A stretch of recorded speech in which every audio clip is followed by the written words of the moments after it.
Guyane, actualité. Radio Pays, nous sommes en direct depuis le QG de la gendarmerie de Guyane à la Madeleine à Cayenne avec le procureur de la République Yves Leclerc et le commandant de la gendarmerie de Guyane, le général Saint-Yves. Une importante opération de gendarmerie, 200 militaires déployés ce vendredi matin avec des interpellations à la clé.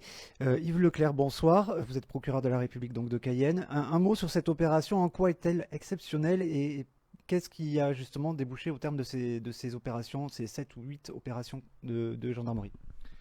Alors cette opération, elle sort de l'ordinaire tout simplement parce qu'on a cessé de subir en matière de criminalité organisée et on a décidé d'intervenir en amont d'événements qui seraient susceptibles d'être perpétrés par des groupes criminels. Voilà. On est sur l'association de malfaiteurs, donc on se situe en amont des faits et avec les moyens qu'on a eus au niveau de la gendarmerie nationale, des renforts, ça nous a permis de travailler sur l'organisation, sur le démantèlement des structures et non plus de subir l'événement au quotidien. Donc ces arrestations, elles ont eu lieu donc sur l'île de Cayenne, en organisation bande criminelle, c'est-à-dire c'est lié avec quel domaine? L'orpaillage, la drogue, qu'est-ce qui justement était suspecté?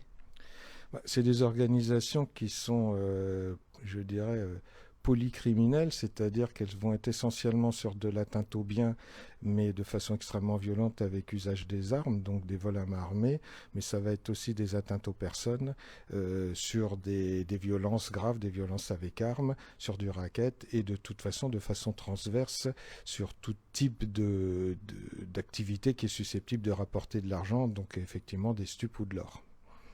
On va revenir sur la suite justement de l'information judiciaire qui a été ouverte avec vous, monsieur le procureur. Un mot avec vous, Jean-Christophe Saint-Yves, le détail de cette opération, 200 militaires ce matin qui ont été donc déployés. Comment ça s'est passé? Oui, alors c'est 200 militaires ce matin qui ont été déployés pour cette opération judiciaire. Finalement, c'est la concrétisation de 3 mois d'investigation qui ont été menés par la section de recherche de Cayenne avec le renfort d'une task force de police judiciaire qui avait été annoncée d'ailleurs par le ministre de l'Intérieur au mois fin septembre de l'année 2022. Donc 3 mois d'investigation et donc ce matin, avec des éléments de preuve suffisants, nous avons donc pu lancer cette opération. Alors 200 militaires, c'est effectivement des enquêteurs, mais toutes les unités d'intervention, donc l'antenne GIGN qui a été mobilisée entièrement, c'est des pelotons d'intervention de gendarmerie mobile qui sont ici présents en Guyane. C'est aussi les pelotons de surveillance et d'intervention de Kourou, de Matoury, de Saint-Laurent-du-Maroni, des équipes cynophiles et bien sûr aussi des gendarmes mobiles en sécurisation. Donc effectivement, c'est 200 militaires, ça a permis, de mener simultanément toutes ces interpellations sur l'ensemble de l'île de Cayenne et de le faire en toute sécurité. Il y a eu donc 10 interpellations, 10 personnes placées en garde à vue au terme de ces opérations. Est-ce que ça s'est bien passé? Il n'y a pas eu de blessés nulle part? Non, ça s'est justement très bien passé.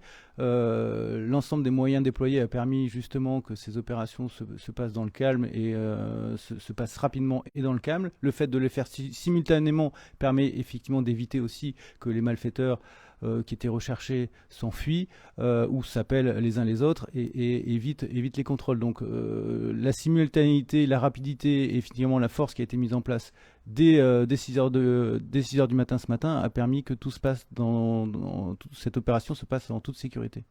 Monsieur le procureur Yves Leclerc, concernant donc justement ces malfaiteurs présumés, ils sont une dizaine. Est-ce qu'on peut faire un lien, par exemple, avec ce qui avait été évoqué des groupes brésiliens criminels? Est-ce qu'il y a un lien? En l'état, ce que nous avons, c'est effectivement des groupes d'inspiration sud-américaine. Oui. Et donc, ce qui est nouveau dans ce dossier par rapport à d'autres affaires, l'an dernier, on avait eu plein de braquages violents notamment, c'est que là, vous avez fait par anticipation, c'est-à-dire vous avez surveillé et vous avez arrêté avant la commission des faits?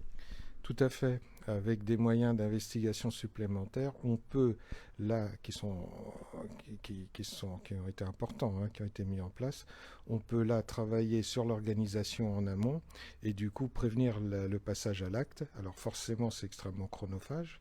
Effectivement, il faut énormément de personnel en plus, mais on empêche le passage à l'acte avec l'infraction d'association de malfaiteurs qui, comme je vous l'ai dit, à partir du moment où vous avez une entente, vous avez des éléments matériels que ces gens-là vont rassembler, qui vont être des armes, qui vont être des véhicules maquillés, qui vont être un certain nombre d'équipements, et puis la suspicion qu'ils vont passer à l'acte, ça permet d'intervenir et de caractériser l'infraction. Donc effectivement, à partir de là, on ne subit plus, on agit. Est-ce que par rapport justement aux opérations de surveillance qui ont déjà eu lieu et à l'enquête en cours, il y a des liens avec les précédents groupes qui avaient agi l'an dernier? Alors, ces groupes-là sont ces événements-là, c'est ceux qui nous avaient alertés à l'époque, très clairement. Voilà. Les liens sont beaucoup plus difficiles à établir. C'est ce que l'information judiciaire sur lequel elle va travailler pour qu'on puisse voir si c'était les mêmes équipes, si c'est d'autres équipes, si c'est des équipes à tiroir et quel est le périmètre de ces organisations qui sont quand même fortement organisées mais très mouvantes à l'intérieur. Ça veut dire qu'elles sont vraiment implantées ici sur le territoire, en tout cas jusqu'à l'île de Cayenne? Le travail nous a quand même permis de détecter effectivement la présence d'organisations structurées, oui. Donc ces gens sont implantés. Dans quelle proportion? C'est ce sur quoi nous travaillons. Là, déjà, voilà, avec des moyens d'investigation spécialisés, en quelques mois, on arrive déjà à neutraliser un groupe qui, en l'état, il y a au moins 10 gardes à vue aujourd'hui qui sont prises. Une information judiciaire, ça veut dire que c'est un juge d'instruction qui est à la manœuvre maintenant, qui va poursuivre cette enquête. Voilà, il y a une juge d'instruction qui est chargée d'investiguer. C'est pour ça que je ne vous livrerai pas de détails sur l'affaire en elle-même, puisque c'est couvert par le secret de l'instruction. Mais effectivement, elle va dérouler son information judiciaire pour l'amener après, eh bien, s'il y a suffisamment de charges, devant le tribunal. Général Saint-Yves, sur la task force et les gendarmes qui sont arrivés, ils disposent de moyens complémentaires, c'est ça, par rapport à ce qui était la base de la section de recherche? Oui, effectivement, ils nous ont permis d'avoir des moyens complémentaires en analyse criminelle, en enquêteurs nouvelles technologies et surtout en expérience aussi professionnelle, puisqu'ils provenaient de nombreuses unités de recherche, sections de recherche métropolitaines notamment, avec des enquêteurs qui avaient de nombreuses années derrière eux d'expérience professionnelle en police judiciaire. Donc ça a vraiment apporté un plus, mais ce qui a apporté un plus, c'est en plus de leur expérience et de leurs compétences techniques, c'est surtout de les dédier à cette enquête judiciaire et de les sortir du quotidien. La section de recherche de Cayenne, où il y a effectivement des enquêteurs très spécialisés et très compétents, effectivement ils sont en permanence pris par le quotidien et par les enquêtes judiciaires, le flux des enquêtes judiciaires. Là, ces enquêteurs ont été sortis de ce flux des enquêtes judiciaires et ont permis de se spécialiser complètement sur cette enquête particulière. Justement, ils sont mobilisés aussi sur des enquêtes. On l'a vu depuis le début de l'année, 4 homicides par exemple sur Matoury, Balata et Cugno. Ils sont quand même mobilisés aussi sur ces dossiers ou c'est une force qui était vraiment dédiée à part? Non, cette force était vraiment dédiée à part sur cette problématique d'organisation criminelle qui s'implante en Guyane. Donc c'était vraiment leur spécialisation. Donc ils n'ont pas travaillé, c'est justement leur force, ils n'ont pas travaillé sur ces enquêtes particulières qui ont eu lieu en Guyane. Ils n'ont pas travaillé sur le quotidien, ils ont travaillé sur l'exceptionnel. Et c'est bien cette force-là de dédier des enquêteurs sur une enquête particulière qui a permis de prendre le dessus. Voilà, un dernier mot alors, par rapport justement au commentaire, ça reste très vague comme réponse. C'est vrai que vous le disiez, c'est le secret de l'instruction qui prime, monsieur le procureur? Tout à fait. Quand vous menez une lutte contre des organisations criminelles, il est très clair que vous n'allez pas livrer à l'adversaire la connaissance que vous avez de ses pratiques, de son organisation et du niveau de pénétration qu'on a pu obtenir. Et l'enquête, est-ce qu'elle est tournée également sur la partie logistique, mais aussi financière, c'est-à-dire comment sont gérées ces organisations criminelles? Bien sûr, on investigue dans tous les domaines et à partir du moment où on a des choses très structurées, c'est des choses qui ont besoin d'argent et les mouvements d'argent nous intéressent beaucoup aussi, tout à fait.